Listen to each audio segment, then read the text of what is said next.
All right, hey guys, Jason here. We're up here on the used side of Franklin. This is Franklin, GMC, and Chevy over here in Statesboro, Georgia. They also have the Toyota dealer right up over the hill, around the corner over there.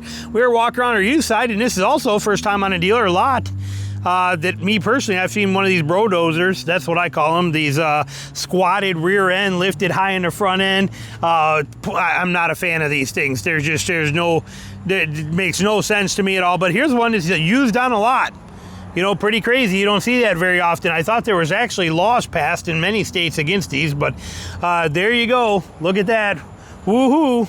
You know, lifted a few inches higher in the front than the rear, and it's got a, you know, again, I've seen many worse ones. But what we're going to talk about today is how to test your dealership. So let's say you're going to buy a new truck or a used truck or a brodozer truck or anything, a Ford, whatever, it doesn't matter what it is. We got a Ram off-road. There's a, right here, we got a beautiful Ram with the 4x4 off-road package, which, like I said, is a great package to get. But if you're going to buy any new truck and you're going to have the dealership do work on it, how do you test the dealership? Do you have to have the dealership do the work? What to do if you're doing the work yourself? How are you protected if you're doing the work yourself? Does it impact warranty? This is what we're going to talk about right now. So let's just wander around with some trucks here in the background as we do it. But first off, how do you test your dealership? Because this matters. This is important, especially with how many news articles I have put out about scam dealers that cheat people and play games. For your oil changes. Okay, for your oil change, what you want to do is you want to actually mark your oil filter. Okay, I don't mean put a little white mark on there with a pen because they can wipe that off, or a Sharpie marker. I mean actually take your pocket knife or whatever you carry, take something, you know, your little pocket knife, and or a screwdriver or an awl or something, and put a actual scratch on that oil filter. Just put a simple scratch on there and take a picture of it. That way you know it's yours. That way the tech has to change the oil filter. If you get under there and you see that all he did is put a rag on it and wipe it really nice and clean it up, but you still see your scratch, you know he screwed you. He did not put a new oil filter on it. Doesn't mean the dealership maybe was the bad one, but it might mean that that tech was and he was just lazy, or it means that tech needs to be fired, period. Either way, it's going to let you know. And then you check your oil. Always check your oil when you leave if you can. I get it. I understand a hurricane, you cannot. But I like to check my oil. And I do this before I even leave the dealership. When they pull your car around and give it to you, right there when I'm at there, first thing I do is I crawl right underneath there, and I want to make sure that it is a brand new oil filter. And the one I have does not have a mark on it. Okay, now on the cartridge filters, like on a Gladiator, you can't really do that. You can't really, you can mark, kind of like put a paint mark across there with a paint pen that shows where it lines up at, or a Sharpie, but it's a little trickier because it's a cartridge inside there.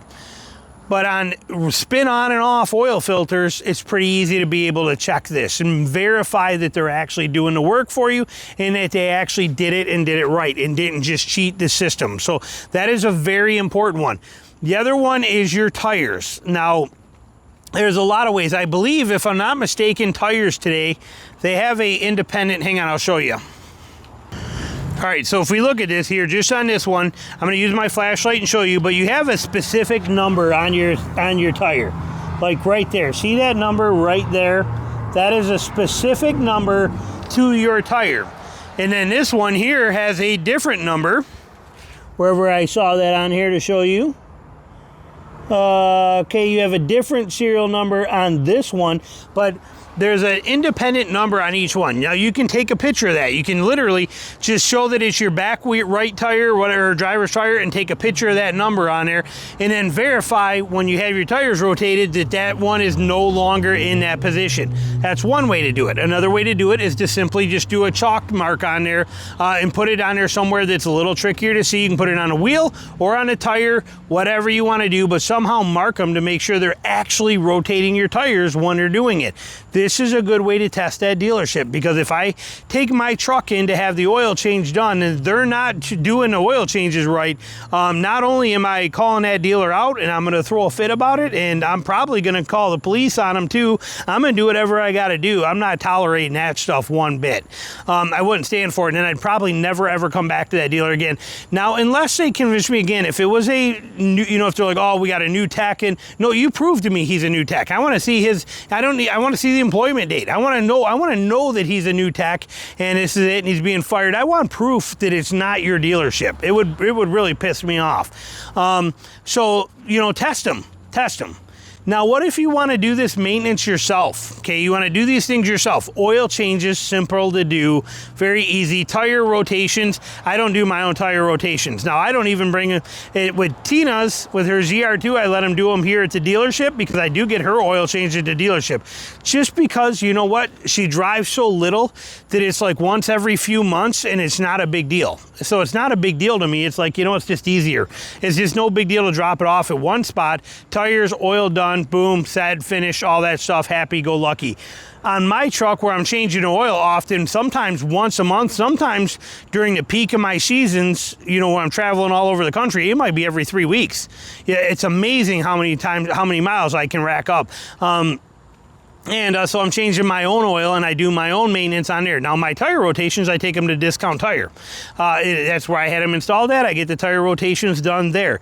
So for my truck, I got to take them in every 5,000 miles, rotate the tires. I do the oil changes every 5,000 miles on my truck. Her truck comes up here, 5,000 miles, gets the oil change done. If you want to do your own maintenance, we hear all the time, warranty can deny you. If you don't bring it in here for every single service, warranty can deny you. That is false. That is absolutely false, okay? There's the Magnuson-Moss Act that was put into place because of that reason, to prevent manufacturers and dealers from doing that and making it where you do there. You have the right to take it to any place you want. You can go to Jiffy Lube if they still even make those, or Uncle Ed's Oil. You can go to the dealership. You can do it yourself. You can do whatever you want to for any of that maintenance. However, if they can prove that you did not use factory or equivalent parts, factory oil, specificated oil that you're supposed to use, that specific type of oil brand, then it can come back to haunt you. If they can prove that the problem that you're having was due to your do-it-yourself maintenance, they can come after you there. They can refuse to do warranty there. So how do you protect against that? What are you going to do? It's very, very simple. So when you do an oil change, let's take this Jeep here, for example, and just because it's over here, actually, let's take this perfect Chevy sitting right here. We got one right here. So we take this truck, this white one, and so when you're gonna do your oil change on here yourself, what I do is I use my phone, just like I have right here. And I'm gonna put it on just a little bitty tripod, a small one of those little tabletop short little ones. Nothing, probably 6-8 inches, nothing big. You want to fit it under the truck with you. So what I'm going to do is I'm going to come to my truck. I'm going to set that phone, and I'll even set it right on the ground. I don't care if it points up. It does. We're not looking for Netflix quality cinematography here. All we're looking for is to document it. So I will set the camera down on that thing. Boom, hit it. Hood goes up. And then I pull the oil cap off, that kind of stuff. I have the oil sitting there, everything sitting there. And then I crawl underneath the truck. Camera comes with me underneath the truck. It watches me pull the drain plug, crush washer if there is one, and it watches me pull the oil filter off.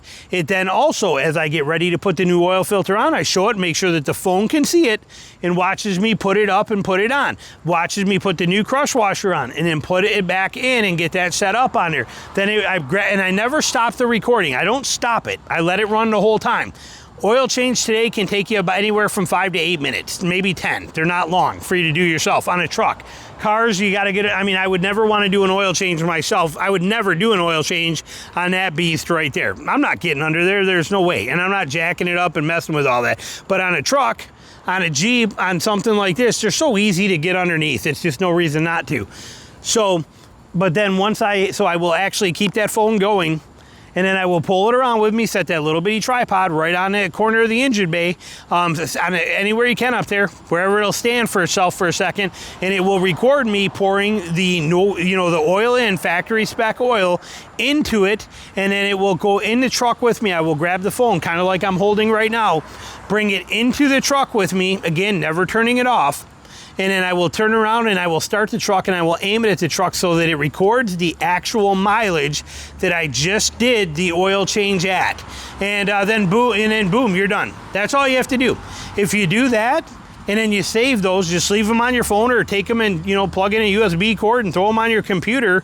When you're doing it, you have that proof and documentation right there. That's all you need. If you're doing that, nobody warranty-wise could ever deny you anything.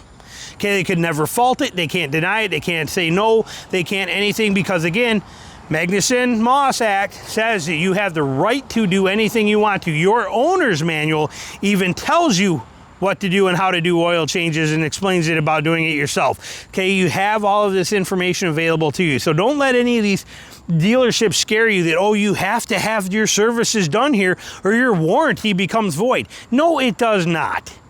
But you do want to protect yourself against said shady dealers trying to play games. Oh, look, he's got this problem with it. He's got a lifter failure in his Chevy. He's got a lifter failure. But you know what? We just noticed he's never ever brought it in except for the first oil change on here. So we don't know what happened. That's probably what it is. Let's just get it denied. Another brodozer. They're like, well, let's just get it denied. That kind of thing. You can't have that happen if you are protecting yourself and have that proof. That's what you're after. Prove it, document it. It's not going to take up a lot of space on your phone to do that once every few months. And then just, like I said, throw them in a folder on your computer, label them by date, and throw them on there. Realistically, if you're doing an oil change every 5,000 miles and people are driving for 50,000 miles, that's, 10 files you're going to have on there. Whip-de-doo, not a big deal at all. So, like I said, worth it. That's how you want to document that stuff. If you're bringing it in a dealer, always test your stuff to make sure they're doing the actual job. And if they're not, like I said, I'd love to hear about it personally. I have not yet encountered that where I've had a dealership not do it right. But, I'm sure it's out there and we hear it more and more all the time, and especially in the news articles, they talk about it. So curious what your thoughts are. Questions, comments, put them below. Thanks for watching.